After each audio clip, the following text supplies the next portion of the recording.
अगर किसी ने किसी खानदान के बड़े ने शोर किया ना कि तुम सिखाओगे हमें, तो मैंने मजमे में खड़े होकर बोला यही कातिल है, मैंने मैयतें दफन ही नहीं होने दी।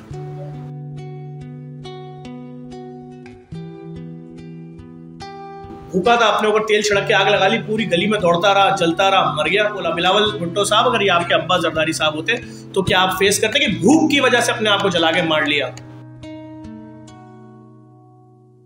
हमने एक्सपो सेंटर की इंतजामिया से रब्ता किया, हमने कहा जी हम यहाँ पर एक एग्जीबिशन करना चाह रहे हैं लाइफ स्टाइल के अंदाज में, तो उनके लिए ये बात एक शायद मजे का फेस थी, मजाक था। उन्होंने कहा ठीक है भाई ले लो।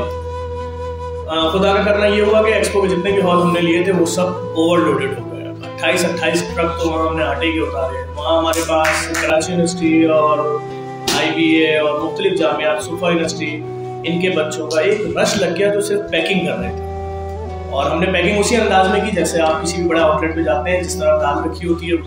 अब आप लोग जो एक्सपो के एग्जीबिशंस में जाते होंगे, आपने देखा होगा वहाँ स्टॉल लगा होता है, भाई ये कंपनी का है, यूनिलीवर का है, ये शान मसाले का है, ये फलाने का।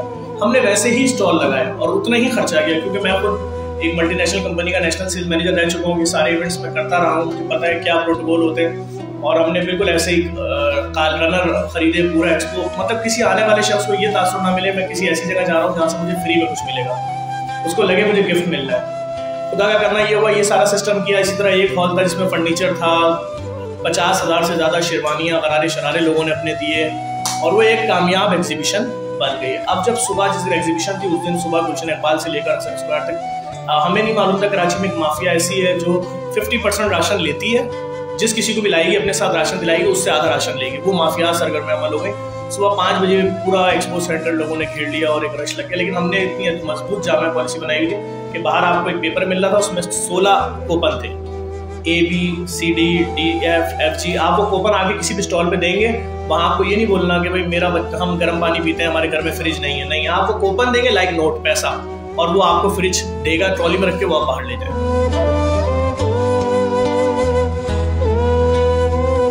लेकिन ना जब आप इतना बड़ा ऐलान करेंगे कि एक्सपो सेंटर के अंदर अनलिमिटेड राशन, वो आप तस्वीरें तो देखें गूगल पे जाके, आप लोग खुद बोलेंगे भाई मतलब हमारे साथ तो ये प्रॉब्लम हो गई थी कि 2 बजे वज़ीर आला सिंध ने कायम अली शाह साहब ने स्टेटमेंट दे दिया था कि सील कर दो एक्सपो सेंटर, और इनके खिलाफ जो लोग ये अंदर ये कर रहे हैं इनके खिलाफ इंक्वायरी बैठा दो।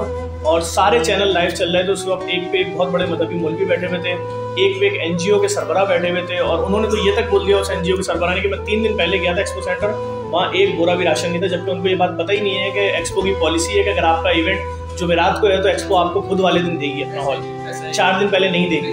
वो वहाँ बैठ के दावा कर रहे थे हमारे खिलाफ। एक दिन में 2 बजे तमाम चैनल्स पे कैंपेन शुरू हो गई थी, और चैनल्स ये बता रहे थे कि 5 औरतें भगदड़ में मर चुकी हैं और मुतादिद जख्मी हैं, और ये सब झूठ था। मैं रात में कामरान खान शो में था उस दिन, मैंने उनसे बोला मुझे एक जख्मी दिखाया जाए, मुझे कोई एक तो लाश कहीं गई होगी। तो पूरी ये भी माफिया है, काम करना इतना आसान नहीं है।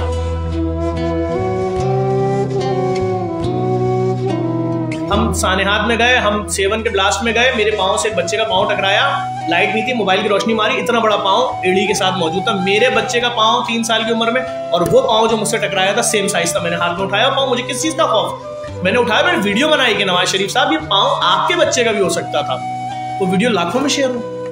किसी बच्चे का पाँव है, कितने साल का बच्चा होगा, मुश्किल से 4 साल का, ये 5 साल का बच्चा, ये भी तो किसी का बेटा था ना, ये भी तो किसी का बेटा था, किसी की बेटी थी। थोड़ा सा ख्याल कर लें नवाज शरीफ साहब, थोड़ा सा ख्याल कर लें। मैंने बिल्कुल जेन्युइन बात की, कैसे धमाका हो गया भाई, क्यों आपका सिस्टम इतना कमजोर है, चिड़िया का बच्चा नहीं मर सकता, इतना कंट्रोल है हमारे इदारों को, तो ये कैसे धमाका हो गया। इसी तरह से बिल्कुल मैं अभी एक नई कराची में एक रिक्शा ड्राइवर ने भूखा था, अपने ऊपर तेल छिड़क के आग लगा ली, पूरी गली में दौड़ता रहा, जलता रहा, मर गया औरंगी टाउन में। मैं उसकी मैयत में क्या, मैंने वहां खड़े होकर बोला बिलावल भुट्टो साहब, अगर ये आपके अब्बा जरदारी साहब होते तो क्या आप फेस करते कि भूख की वजह से अपने आप को जला के मार लिया, कौन जिम्मेदार है इसका। तो बात यह कि सिस्टम आप अगर आप समझ रहे हैं तमाम चीजों को और नजर आ रहे हैं और बोलना जानते हैं, बोलिए। कराची में जो बच्चे मर रहे थे बारिश में, मेरा कोई सगा भाई नहीं था,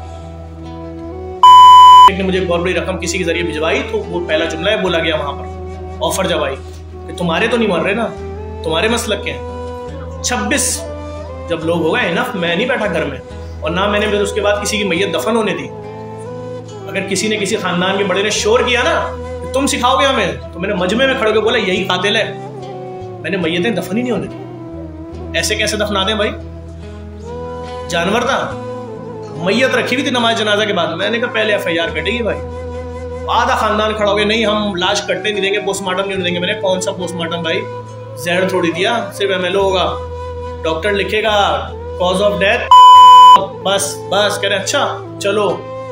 4 दिन बैठे हम थाने के बाहर, कटी FIR। मैं तो पीछे नहीं हटा।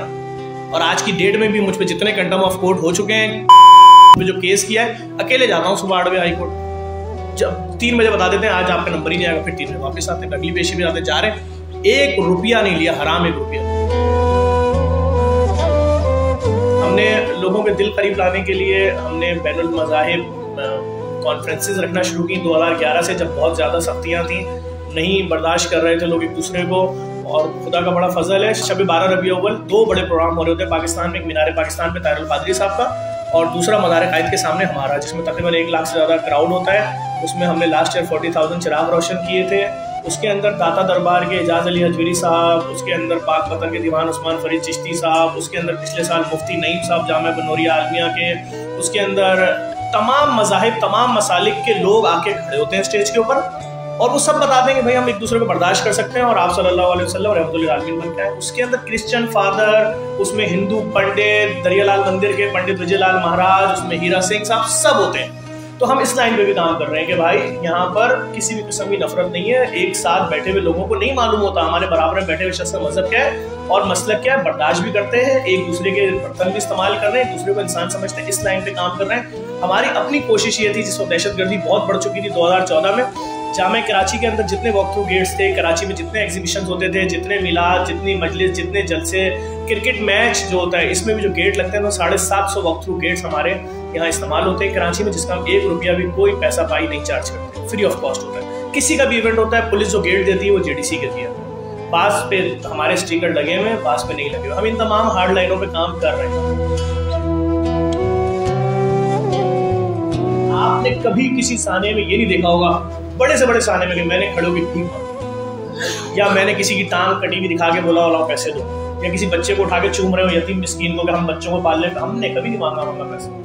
कराची सब देखता है, कराची सब सुनता है, कराची सब समझता है और बहुत अच्छी तरह समझता है, ऐसी बात नहीं है। जरा सा कुछ हो जाए, पाकिस्तान में सबसे ज्यादा पैसा कराची भेजता है। 2005 का ज़लज़ला आप चेक कर लीजिए, आप जो वाकया दिल चाहे चेक कर लें। हम कराची से बैठ के यहाँ से लेकर और चमन के बॉर्डर तक हम राशन भेज रहे थे, जहाँ राशन नहीं भेज सकते थे वहाँ पैसा भेज रहे थे।